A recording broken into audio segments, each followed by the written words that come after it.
Hi everyone, this is Heather from weddingsbyheather.com, where my goal is to equip you with the best techniques and tips to make you a better and more efficient photographer. In this Q&A video, we are going to take a look at skin tone. But first, make sure you check out my free workflow video series available on my website.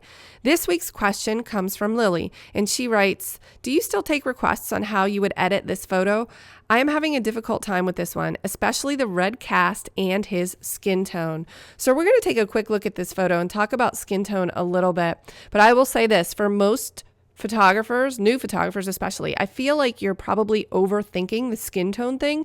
You definitely want the skin tone to look nice and natural and normal. And you could be a pixel peeper and look at your histogram and hover your mouse over the skin tone and see where the red, green, and blue values fall and try to figure out the best percentages for those values. And I mean, I can tell you what they are. Typically for light skin tone, the red value is going to be higher, the green is somewhere going to be in the middle, and the blue is going to be lower. But how much is really dependent on how light or dark the skin tone is.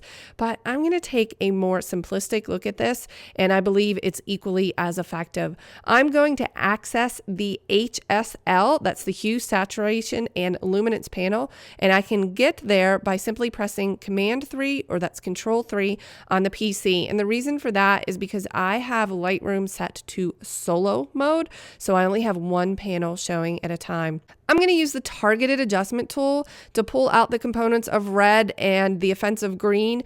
I could come into these sliders, but the thing is, all color is interconnected, and there might be some colors that I don't realize I need to desaturate. So I'm going to click this icon in order to access the TAT tool, targeted adjustment tool, and I'm going to hover over the red blanket and click and drag down. And sure enough, there is an orange component. So let's go ahead and pull that down. Sometimes I like to pull it down the entire way just so I can see what's happening, and then bring it back up to an amount that looks natural, and I think that looks pretty good.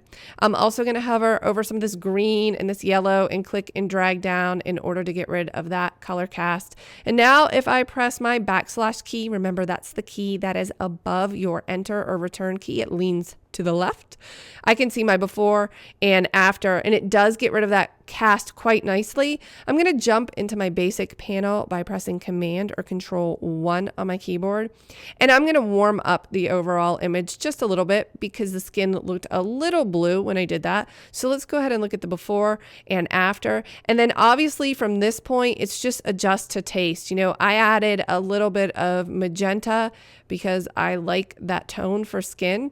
Again, you could become a pixel peeper, hover your mouse over it. I'm looking at those values, those RGB values, and they look pretty good.